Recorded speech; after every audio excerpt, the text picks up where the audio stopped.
हाँ रे देखी हमर फिगर मार हो जा होई बाजार में हमारा पावे खातिर कितना हो कोई इंतजार में। सुन बोल लाल कपड़ा में एम्बुलेंस तुला गोही गे तो तू घायल के ले जा तू तो घायल के जाही गे तू घायल के ले जा तू तो घायल के जाही गे।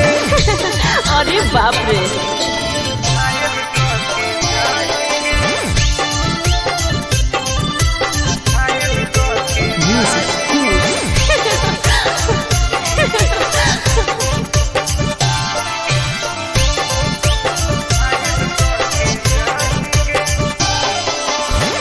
मारी के मुस्की खाली हो सो होही गे अच्छा कवनो से काहे नहीं फसो होही गे।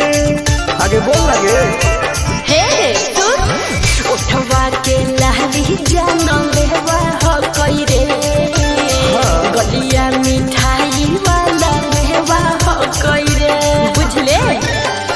ओके मानो ही की सुतो करो ही नहीं गे चल हाय तू घायल के ले जा तू तो घायल के जाही गे तू घायल के ले जा तू तो घायल के जाही गे।